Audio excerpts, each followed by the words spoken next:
I was able to raise 1.7 in my pajamas at 3 in the morning.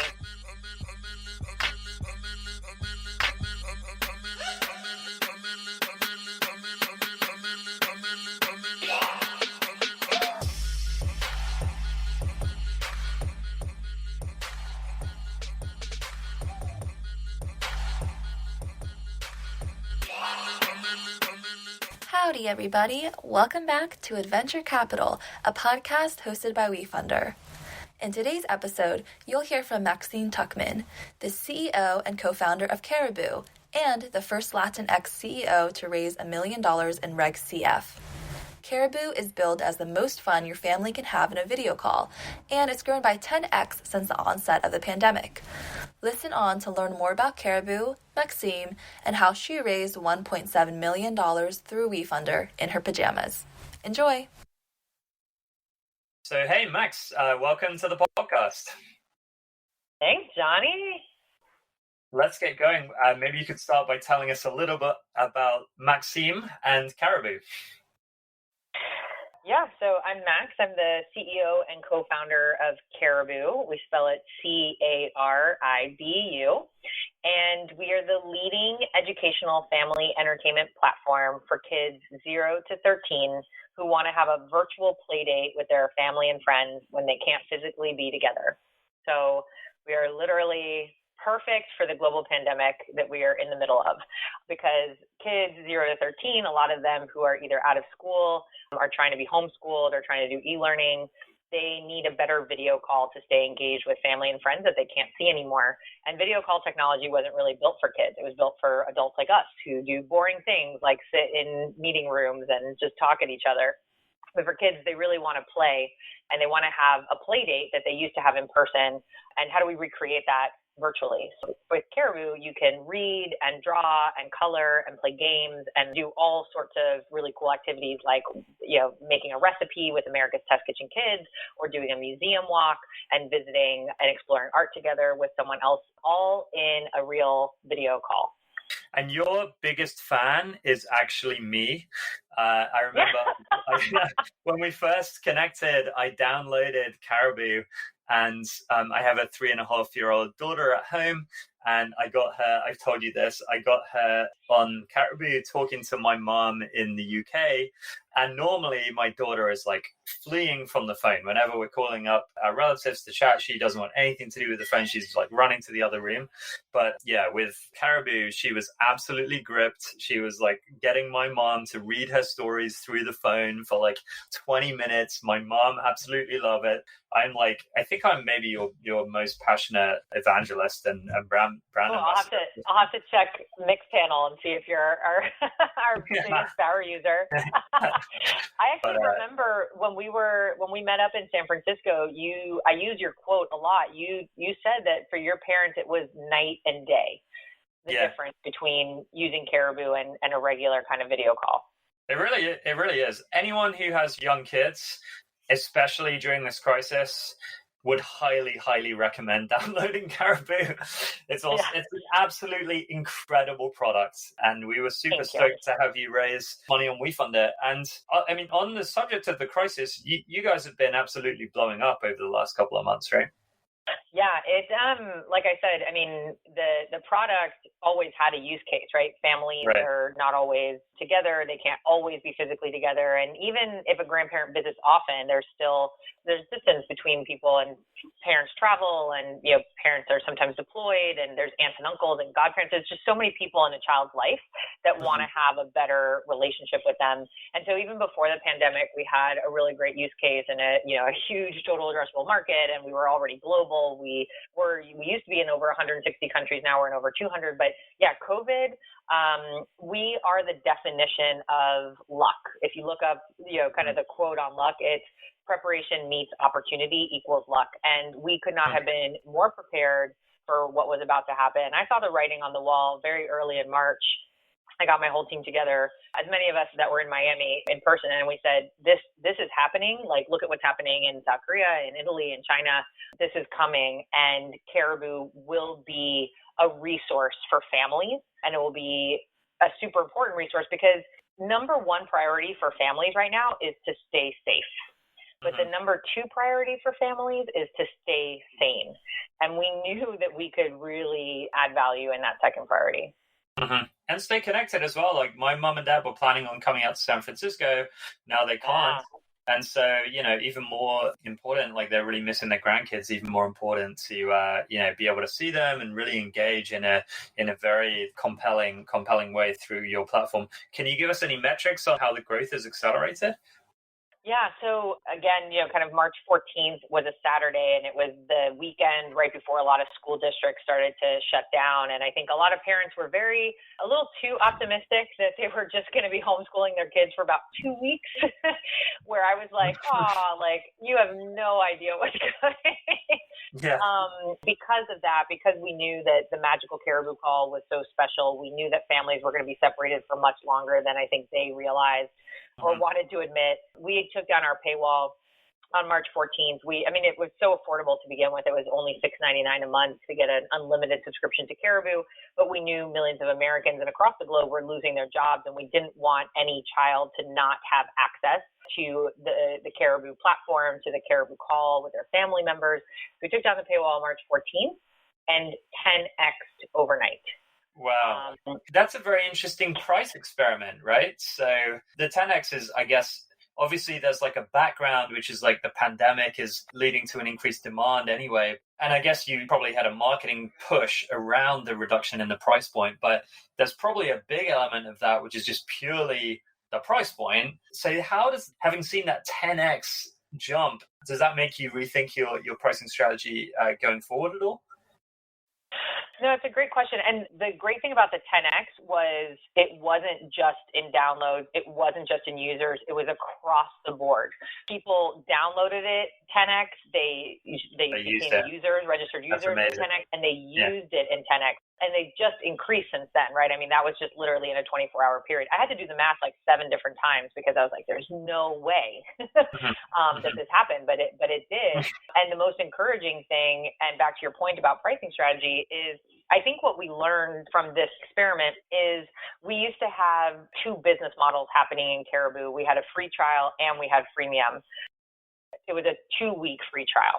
So we used the opt-out model, which is very, very common in apps. You download an app, you sign up, and then you have 2 weeks to cancel if you're not satisfied with the product. But we also had a freemium option. And what we learned about the free trial was that 2 weeks was not enough time for people to truly experience that magical Caribu call. And as you've seen, you and your family are like perfect examples of this. When you have that first magical Caribu call, you can't go back, right? It's kind of like when you've had a first class flying experience, you may have to take coach at some point in your life, but you're going to always be like, man, like that experience up there is so much Tell me better. about it, Max. I started my career in management consulting. I had business class flights, as a 23-year-old. It totally ruined me. Now I'm like, back in the back of coach, working for a startup, a Wefunder, like nonprofit at Kiva before this. It's like, wow, that's a big step down. Right.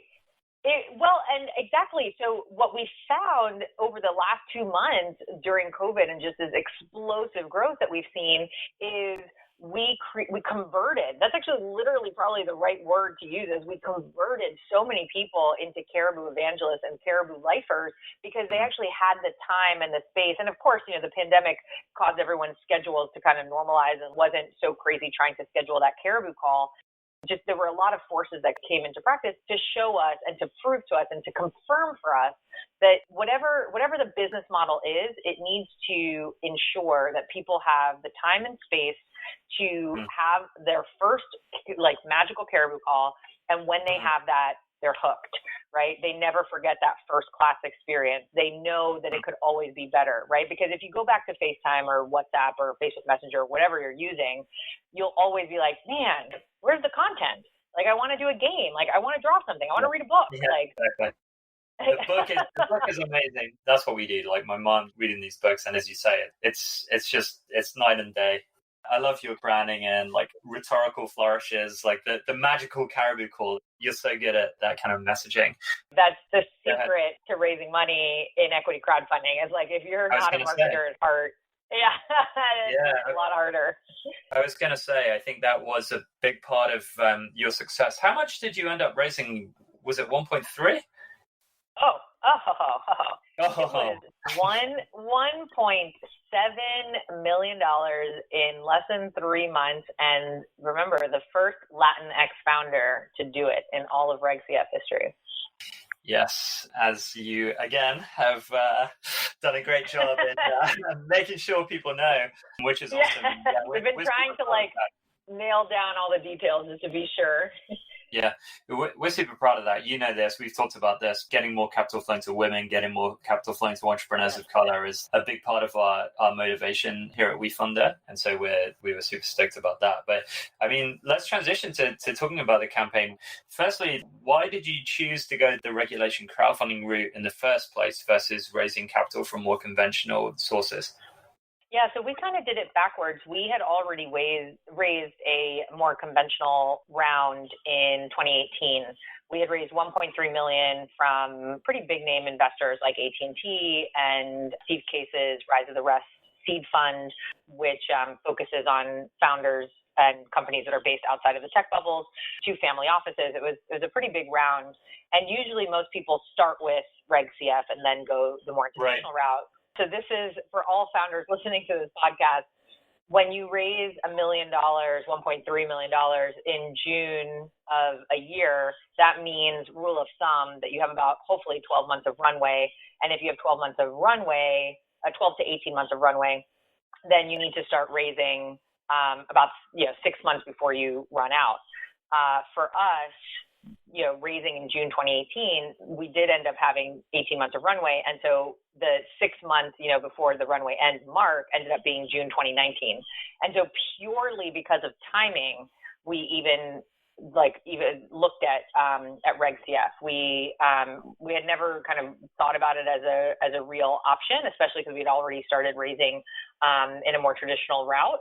But because of timing, and I just, this is maybe well known in the founder community and maybe not, but trying to raise money in the summer or in over the holiday period, it's almost like you should think about the raising periods are like college semesters. It starts in September and right, and also the college student focus time. So it's September to Thanksgiving, right? Because after Thanksgiving, no one's focused. And then you come back in February and you kind of end in May. That's literally the only times where investors are really paying attention. Unless you have the hottest, coolest startup that everyone's trying to get into, then you can raise on Christmas if you want to.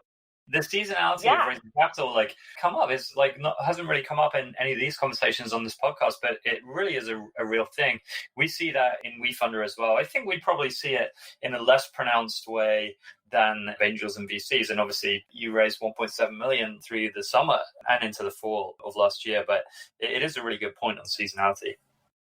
That's why I am such an evangelist for Reg CF as an option, not only for women and minorities who don't have the same access to capital and face a lot of institutional bias in the system and sexism and harassment, but it's also because you need to raise sometimes at times that don't really fit the model. And so Reg CF really gives you flexibility in a lot of different ways, whether it's, oops, I have to raise over the summer, or, oh, I don't want to get sexually harassed. That would be nice if I could just raise money without that. Or I don't want someone to look at me and assume certain things. And also for us, one of the things that we kind of knew was going to happen, but didn't realize how big of an impact this was going to have is it's an incredibly different thing when the people who have invested in you are everyday people, right? Not that investors aren't everyday people, but these are people who this is their one big investment. And they're going to talk about you when they go to church, at a barbecue, over dinner, with their family. A lot of the people who invested in our equity crowdfunding raise became customers. These are people who they invested because this was their pain point. They were like, I am away from a child in my life that I want to have a better experience with. And again, if you had that magical Caribu call during the summer while we were raising, you put in more money because you were like, oh my gosh, this thing is going to change the world. So I think that piece we don't talk about as much as well is that for certain companies, right? And I think it's more on the consumer side. When you raise from institutional investors, right, you have like a couple people on your cap table that they're, fancy people who this is what they do every day. They invest. And so when they're out at a fancy dinner party, they may bring you up in conversation and maybe not. Maybe there's another hotter startup in your portfolio. So but think about, again, this person who invested a little chunk of their savings into a company. Like, they want to tell everybody. Yeah, this is maybe the one early stage startup investment they've made as opposed to one of 20. Right. Yeah, that's a really good point. You've mentioned a couple of things already of interesting, I guess, contrasts between the two approaches of raising from institutional investors like AT&T, Rise of the Rest, and then raising on Wefunder from retail investors, customers. Are there other significant points of difference between the two capital raising strategies that you would call out? Well, the one thing I will say is super similar is the amount of time.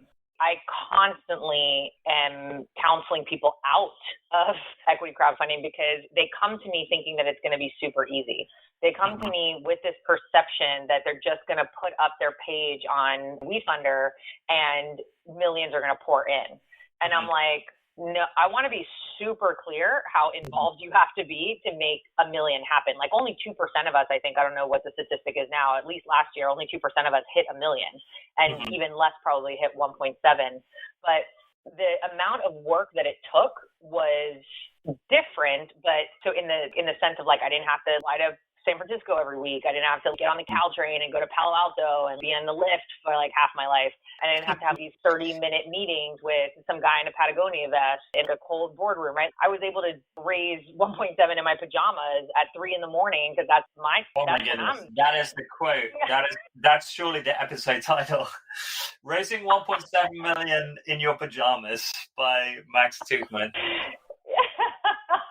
So I don't want any, and again, I want to make it super clear because I don't want any founder to take the time, and because raising on equity crowdfunding is just as involved. I mean, there's setup time, there's raising time. So I was going to say, it is a big time investment, and 100% agree. I think there are outliers, like Lost Spirits is a distillery in LA. They raised $2 million in March 2020 in a week by sending a couple of emails. That sometimes it's Meow Wolf, similar experience, Subverse, similar experiences. Sometimes it can really jump, but vast majority of companies that raise $1 million, as you say, it's work and effort. But what does that time investment look like then? As you say, it's not like lift from VC office to coffee with angel investor. So how are you spending your time in your pajamas during the Wefunder campaign? So I would say it's probably the same amount of time. It's just a different way of using that time. And so when we kicked it off, it was June 14th of last year, 2019. And I mean, this is another thing. It's like, I just don't sleep to begin with, and I have really bad insomnia. I can vouch for this because I would be emailing you at midnight San Francisco time about something, and then you'd immediately respond, and it's like, wait, isn't Max in Miami? Like, isn't it 3 a.m. for her? And this was not a one-time thing. This was like quite frequent. So these are my work hours, right? So like for me, Wefunder was built for me because I am not a 9 a.m.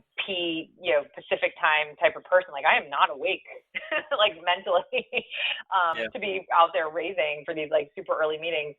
So anyways, the point is that like for me, I was able to spend the 20 hours a day I needed to spend on fundraising at the hours that I wanted to do it. So I was prepping a lot of stuff in the middle of the night. I was prepping social for the next day. I was prepping emails. I was scraping emails in the middle of the night. I was going through my network. I was going through the people that hit our pixel. We were creating ads. We were creating challenges, mail merging. Like that's a great list to my question of like, how are you spending your time? Those 20 hours a day you mentioned on the Wefunder campaign. It's like those activities. Yeah.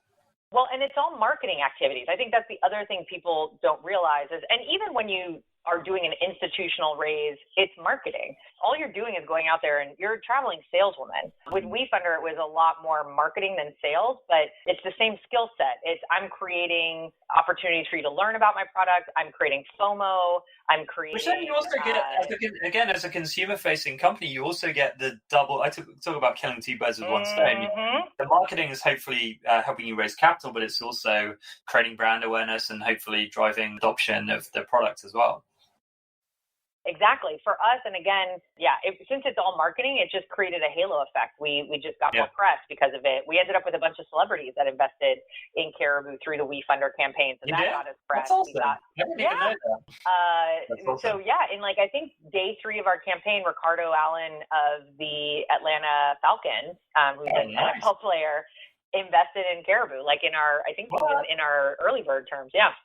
And that's the thing is we even had a whole calendar throughout the summer of momentum builders, I called them. So things that I would update the Wefunder community on every week to show progress. You did a great job on that.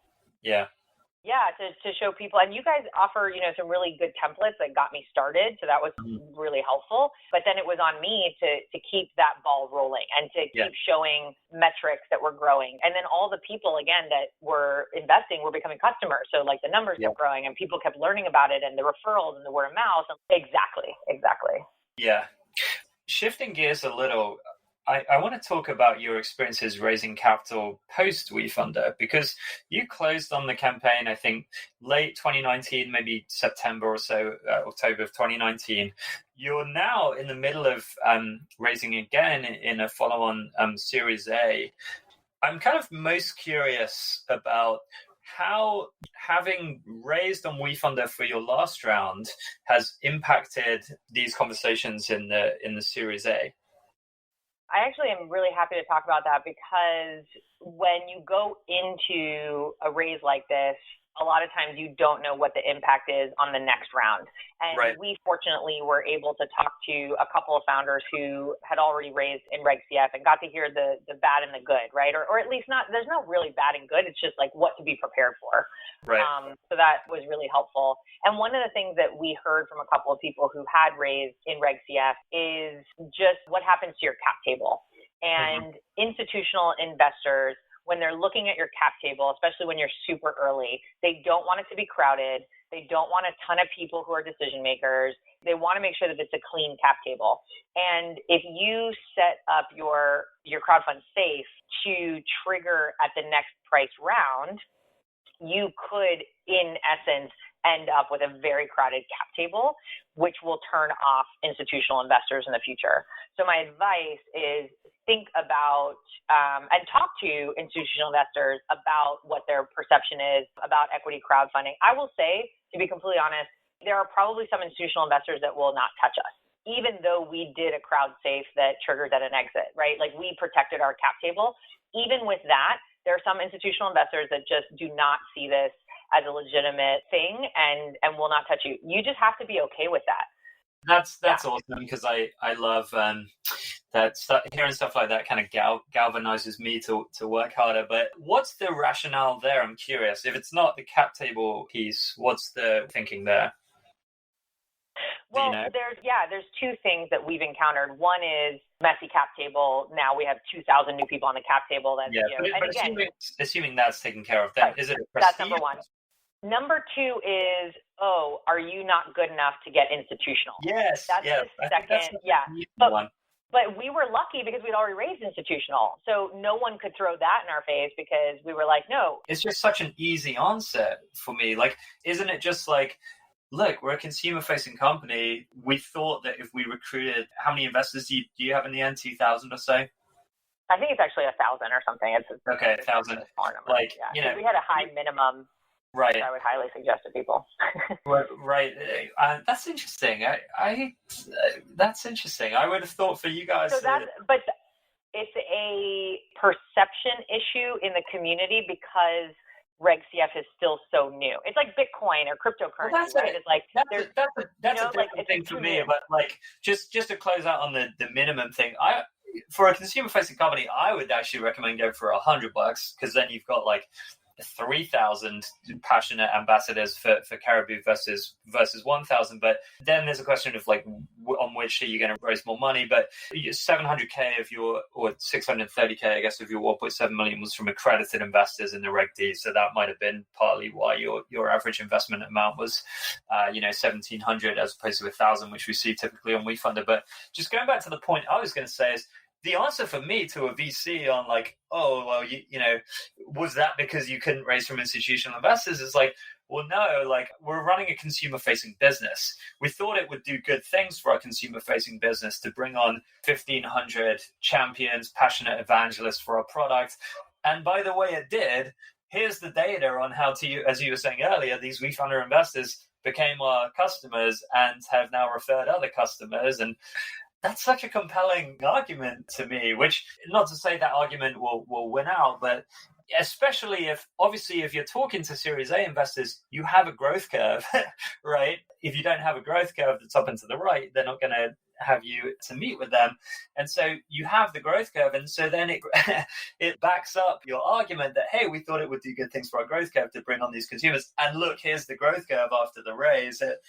I'm kind of surprised that doesn't hold muster as an argument. No, I think that is no, and I think that's right. And like I said, it depends on the company, right? Not everyone is going to see that same lift if you're B2B, or not everyone's going to see that lift if you're not an emotional family product like ours.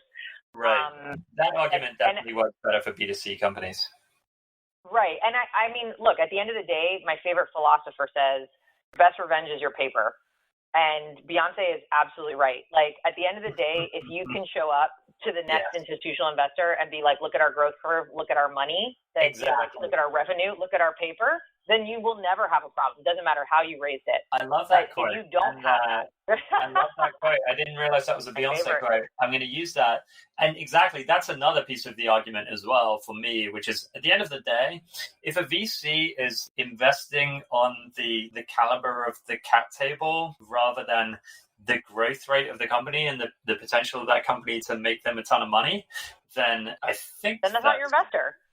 You know, that's not your investor. And B, I would question whether their LPs will be too happy about that. Obviously, if the caliber of the cap table is going to help them to grow and raise money, which of course that helps, then that's another element. But yeah, it's interesting. But that's the thing that I think we had to make our peace with, is we were like, there are some people that are going to, it's kind of like going, this is terribly offensive, but there's a negative connotation when someone goes to medical school outside the U.S. If they're a U.S.-based doctor, right? Right. You walk into their office, and some people, there's a negative connotation where they'll look at it and be like, oh, what, you couldn't get into a medical school in the U.S., you had to go outside of the U.S., right? Like, there is just still that negative connotation because it is still too new. And then with doctors, they do the same thing. They show their paper. They're like, well, look, I have 100% rate on saving lives. Like, oh, then you're like, oh, okay, I don't care where you went to medical school, right? But just know, I guess what I'm telling people is like, just know that there is that negative perception out there. Yeah. Yeah, and you can proactively confront it. And if they really care that much and that's going to like define their investment thesis, that's fine. There's a million other people out there that are going to still invest in you. And that's just what we had to make a decision about. It's like, it's fine. We're going to move forward. This is a great way to raise capital. There's going to be some people that are going to see how heroic and how awesome and how amazing it was and all these evangelists that we brought on. And there are some people that are just never going to see that and are always going to kind of turn up their nose. And that's fine. I love that. But our job at Wefunder over the coming years is to basically totally flip that paradigm.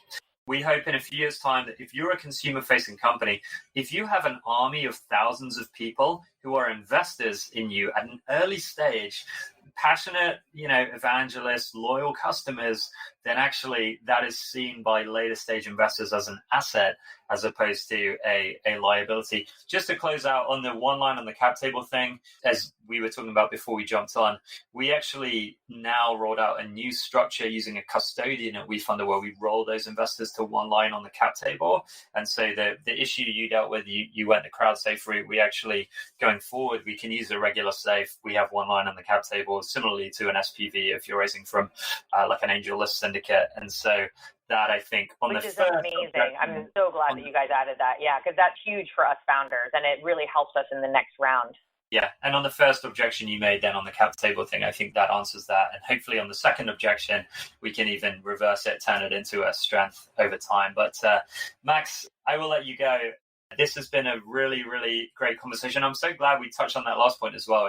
And also the time investment. And those are actually two of the three. The third being transparent disclosure of financials. Those are the three kind of concerns or like things that I encourage founders to be thinking about as coming into Wefunder, being negative connotation or stigma potentially. Secondly, the transparent financials. And then three, it is work. It's not like push button, get money. And so I'm glad we touched on that. Thanks for being transparent on that. And yeah, I'll let you go, but I look forward to seeing the continued meteoric growth of Caribu and good luck closing out that next round. Thank you. And Johnny, as you mentioned to all the listeners, like Caribu is there for you if you are a parent or a grandparent of a 0 to 13-year-old. We are actually free. We're extending our free and unlimited use of Caribu throughout the summer to encourage kids to, public libraries are closed, and that's where most kids would go to get great content for summer reading. So we just wanted to make sure kids had high quality content in their pocket and could use that content with family and friends that were distant. So Caribu is free and unlimited for the summer. So please download the app, go to caribu.com, sign up and use it. Have your first magical Caribu call, and then feel free to write in the comments about night and day. It's amazing. It's flying first class. It's the first class flight of video conference calls. Do it. It's amazing. Ooh, I like that. You're the best, Max. Awesome. No, thank you, Johnny. Speak soon. Bye. All right. Bye, guys. Thanks again to Max and Johnny for letting us listen in on their chat. If you enjoyed today's podcast, don't forget to subscribe, leave a review, and share it with your network. Thanks again for joining us here at Adventure Capital, and we'll see you again next time.